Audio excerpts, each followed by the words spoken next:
但其实这个传统武术呢，它其实是有很多的这个技击的技巧和理念，只不过咱们新中国发展到现在呢，大家打打杀杀也没什么意思，我们主要是锻炼身体啊。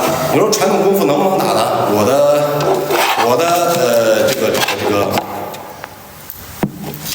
我的看法是，传统功夫是能打的，但是没有相应的训练体系。其实两个人如果对打的话，格斗的话，最重要的其实是对两个人距离的掌握和控制。我的腿就这么长，我肯定踢不到他，我肯定要近一点，我的腿才能踢到他。那这个是对距离的掌握和判断。当然，在对打的时候，不像一龙这样，现在站在这儿跟我配合，然后给大家一起做示范啊。当然，在对打的时候，一龙是移动的，那我也是移动的，在这个移动当中控制范围就很难控制了，所以说就有了这个虚步。这个在散打里边打法的，这个叫防守反击。我虚步扎在这里，如果你过来的话，我就直接可以起腿、格挡啊、进攻啊都可以。又扯到格斗上去了啊，这个就是虚步啊。那弓马谱虚歇5种基本步法，这5种基本步法呢是咱们少林功夫这个步法的基础：弓步、马步、谱步、虚步和歇步。好，大家记住这5种基本步法。那我们接下来呢，开始向大家介绍今天晚上的主要内容，就是五步拳。这个五步拳呢，那一龙你说一下这个五步拳的了解吧。五步拳，我的了解是，习武。练武术之前必须要学的一个拳法，算是武术拳法里面的基本功。非常好，非常好。五步拳啊，它被称为万拳之母。为什么叫万拳之母呢？五步拳其实就是5种步子嘛，5种步子组成的拳法：弓马谱虚歇。万拳之母，在这个因为我们练习任何一套拳术，比如说像这个少林比较经典的小红拳呀、大红拳呀、长拳、炮拳、罗汉拳呀，像这个长护心一门，它任何一种传统拳术，只要是传统拳，都脱不开这5种基本的步法。那最多呢，像七星拳有一个七星步，对，像这个长拳呢，下去砸拳的时候，它有个钉步，小红拳里边也有钉步。那这个七星步和钉步呢，用的比较少，用的最多的其实就是这5种步法。我们会了这5种步法，我们五步拳几乎已经学会了50%了。好，那朋友们，现在向大家介绍五步拳。那这个五步拳呢，肯定首先在刚开始预备的阶段呢是抱拳预备。一般来讲呢，这个抱拳预备呢，它有2种方式。第一种方式呢，就是这种。这就是第一种方式。这第一种方式呢，看起来都没劲儿。我们各位朋友，就像我刚才告诉大家的一样，当我们在练少林拳，特别是传统拳的时候，其实我们是要有格斗的意识，才能把这个传统拳的味儿打出来。这个传统味儿，这个很难形容啊。反正就是传统味儿。传统味儿其实有格斗的技击的意识，和这种想法。说想法不够准确，其实还是意识。那如果要打出来这种意识呢，我们必须做好2点。第一点呢，我们的动作姿态要符合格斗的基本规则。首先，保护自己，不要让对手抓到把柄，不要有破绽。那这是格斗的基本规则，这是很重要的一条规则。那第二呢，我们的动作速度要快。如果我们动作速度慢吞吞的话，我这儿一拳打过去，一龙都跑旁边，都把鞋都刷了，然后拿着踢拉板，然后就回来，我这拳再慢悠悠才过去，那肯定不行啊。不给大家开玩笑了，总而言之就是要快。如果想打到对手的话，那就是要快。对，所以说我们的第2种预备的动作呢，我们看一龙，听口令啊，这个就很快了。好，这个预备式呢，它属于精气神当中的神，要有神。什么叫有神呢？就是眼睛一定要瞪大，一定要瞪圆，怒目金刚的感觉。这个是预备式。那这个拳呢，2个拳是放在身体的2侧的。朋友们，请看，我们这个是腹平面，腹平面呢，拳面不要超过腹平面。如果我们放在这儿的话，如果这个拳面是超过腹平面的话，我一抓我就抓到了，抓到了之后我用擒拿呀，或者用什么动作一拧这不胳膊嘛，把它拉过来一拧，可能在这儿的时候不好拧，然后把它拉过来我这样行不行？我这样扣着手腕，然后往下压，这样也是可以的。所以说，在起势的时候要有这个格斗意识，不要让对手抓到你的手。所以说，我们就要把拳放在里边。好，这是在腰部两侧。其实这个地方呢，朋友们，其实咱们人体讲12经络、7经八脉啊，这个7经八脉其中当中呢有一条叫做带脉，其实就像腰带一样，都像这儿，然后这是一圈儿。那我们的两个拳呢，就像腰带两边的两个挂饰一样，哎，就在这儿。另外一个肘尖后夹，看这个肘尖它是朝后的。如果我们在抱拳预备的时候是这样的话，那肯定是错的，肯定是错的。好，所以说抱拳预备这个动作，双脚分开，与肩同宽，然后全心朝上，抱在腰间的时候呢是全心朝上，肘尖后夹。好，这个就是预备式了。那到这里呢，向朋友们分享一个很小的一个点儿啊，就是说双脚分开的时候为什么是与肩同宽？朋友们，咱们肩膀上有个穴位，它叫做肩井穴。这个肩井穴在哪儿呢？一会儿我们找一找吧。好，谢谢。这个肩井穴呢，这个地方叫大椎，这个地方叫大椎，然后这个地方呢叫肩峰，在大椎和肩峰的1/2处，这个地方叫做肩颈。这个地方肩颈穴下边脚底有一个穴位，涌泉穴。双脚分开与肩同宽的时候，其实意思就是肩颈照涌泉。大家想啊，大家想，如果我们家中打一口井的话，这个井下边一定要有泉眼，它才会有水。啊，如果没有泉眼，这是一口枯井，那打来打去没什么意思。其实这个动作呢，双脚分开与肩同宽，包括我们在练太极的时候，我们在练养生气功，比如说有评论区的朋友说想练八段锦八段锦随后我们再说，对，还有机会的话，那。它都是要双脚分开与肩同宽，其实这个就是咱们传统武术里边讲的接地气，练拳一定要接地气，接地气才能站得稳那这个就是我们的预备式。好，这个预备式它的动作呢，脚也说完了，腰肯定是挺直的，拳也说完了，肘尖也说完了，最后一个是甩头。来看，如果这样的话，我们头甩过来，但是脖子得放松，松快吧，脖子放松，头才能甩回去，速度才能快。其实这个就是眼神，用眼睛一看就能把对方吓一跳，这个就是格斗的意识。好，那朋友们，现在给大家讲这个预备式讲完了，我们第一个动作其实叫做提膝疗掌，就这个动作。那这个动作它有什么用呢？举个例子一龙这个提膝疗掌做得很好，但是我现在给大家讲解啊。比如说一龙这个拳过来了，不管是这个拳吧那个拳吧，其实都无所谓，因为它动作都是一样的。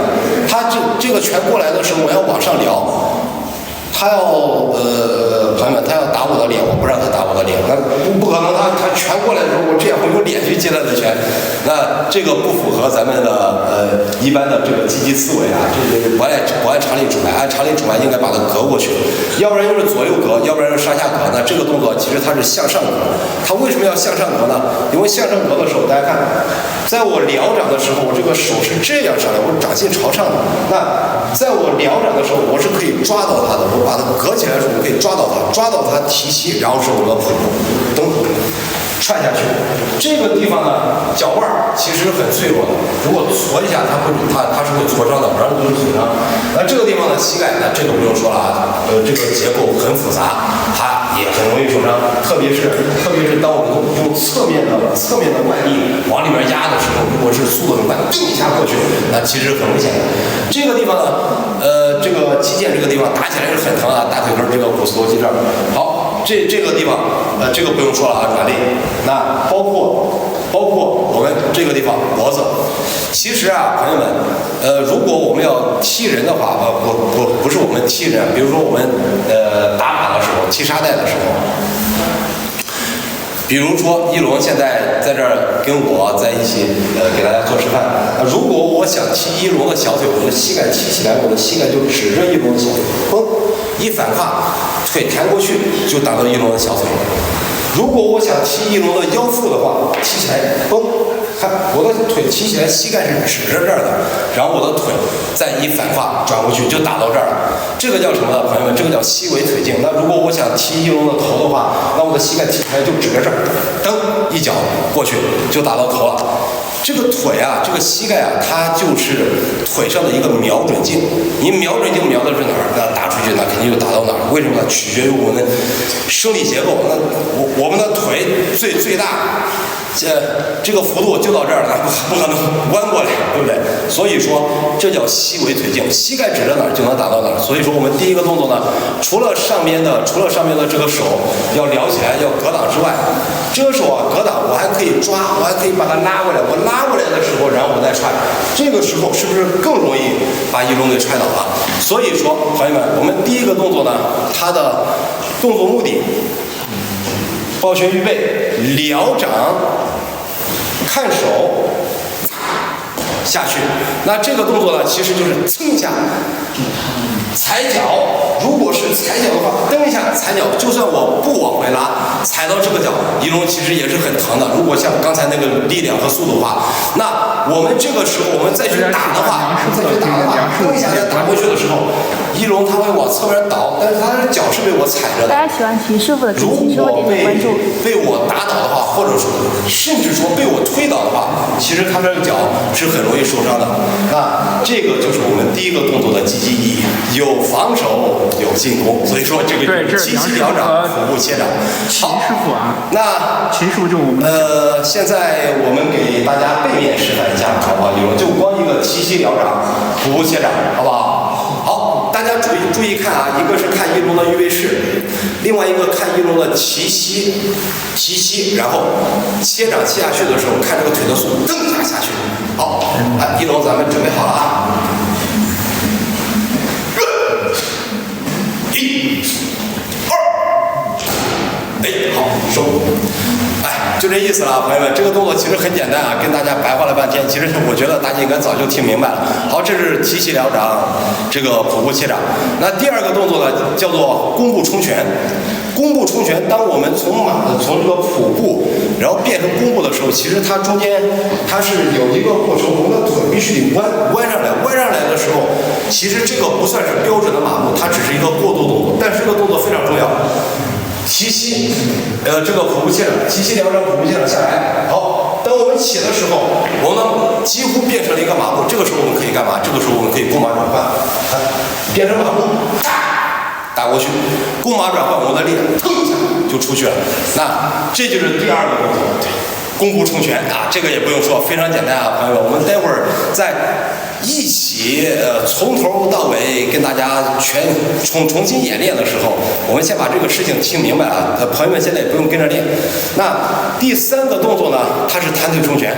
弹腿冲拳顾名思义，边弹腿边冲拳。好，那我们弓步冲拳这个动作啊，我们做弓步冲拳这个动作。看。今天是我们朋友们，现在我们一龙打的是右拳，我们的左手是在腰间的。好，那弹腿冲拳走，大家体谅一下。好，收。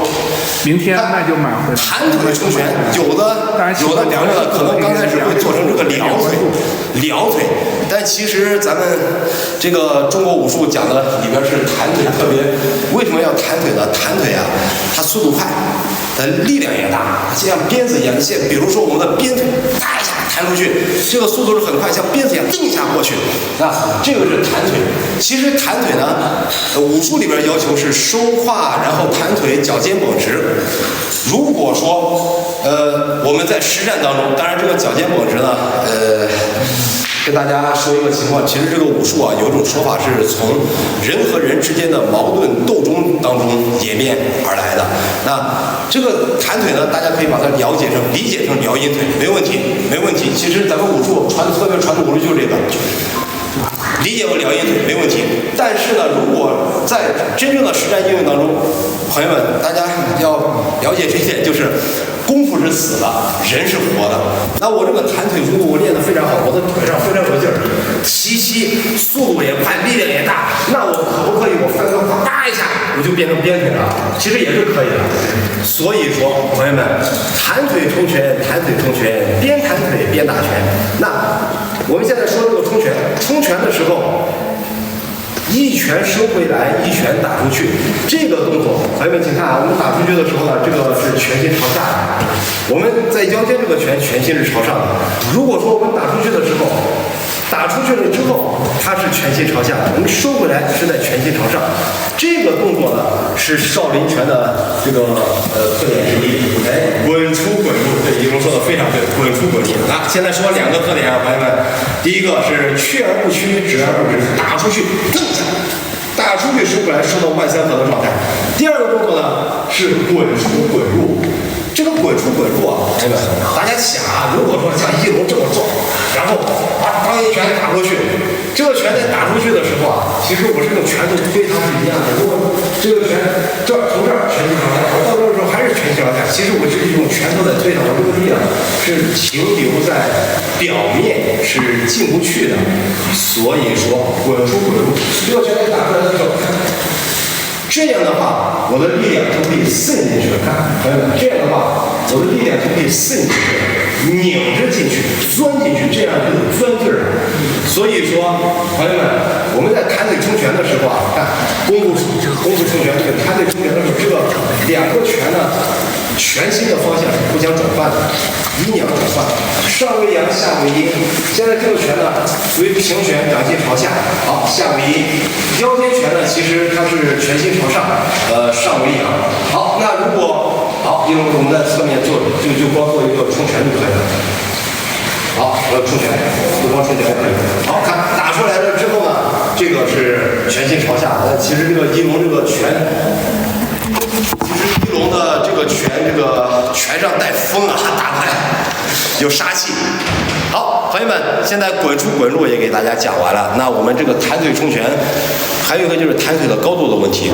这个弹腿呢，叫一脚踢碎铁下巴。我们这个腿应该弹到多高呢？朋友们，比如说。要弹到这儿，因为我们的拳打出去是与肩同高的，腿也弹到这儿，刚好是下巴的高度，这叫宽背窄用。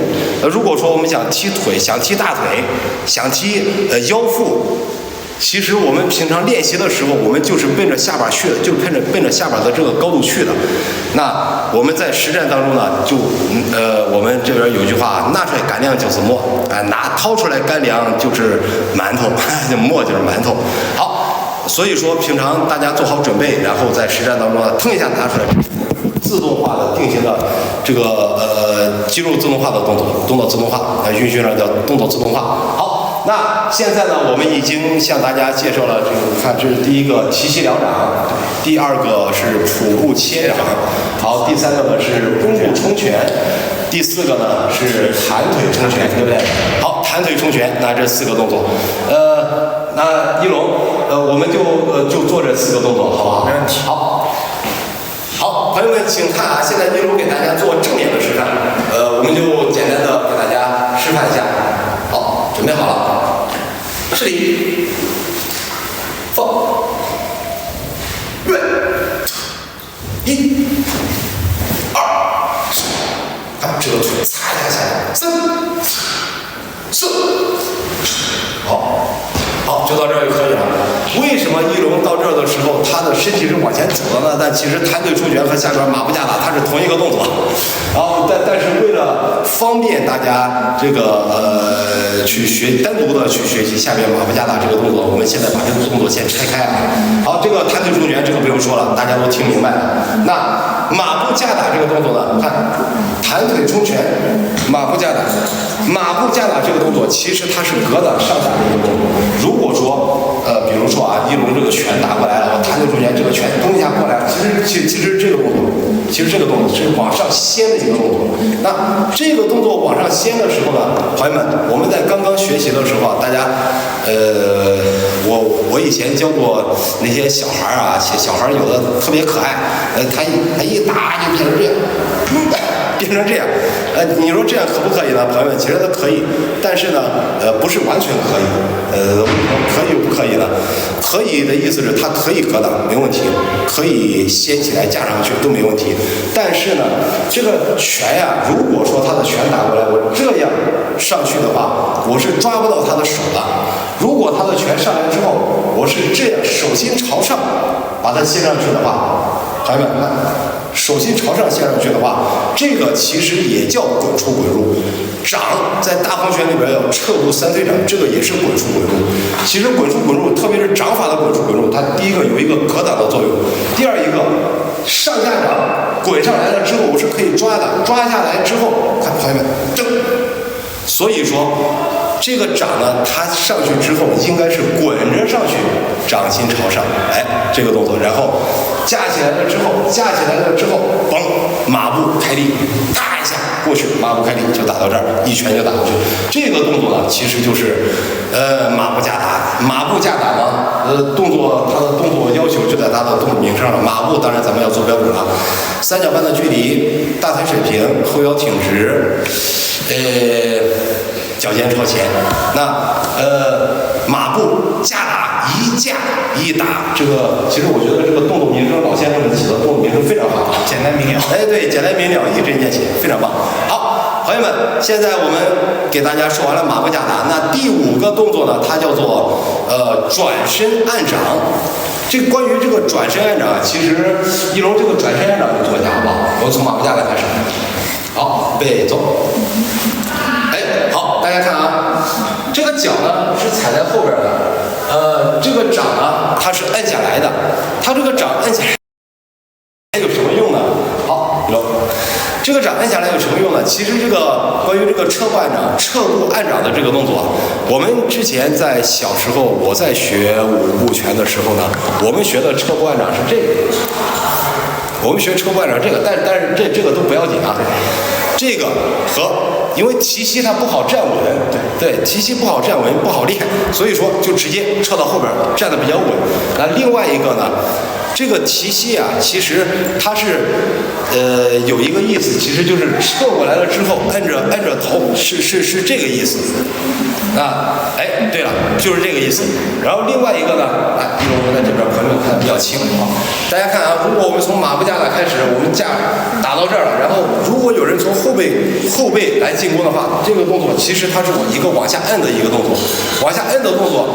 然后我摁住了之后，其实我是可以往后拉的，看这个动作。我是往自己的腰间拉的，边拉边拧。那这个时候呢，把一龙拉过来了之后呢，我可以摁着他的肩膀，我也可以摁着他的脖子，噌一下下来。但其实朋友们，这个动作呢，它就是这样，它就是这样往下摔压的一个动作。对了，这个一龙这个太狠了。好，那其实更多的是用腰力。就是往下摁，看起来有点像太极拳啊。不过，这个其实少林和太极是有很多相通的东西的。不过这个都不要紧，这个不在我们今天晚上教授的范围内，大家作为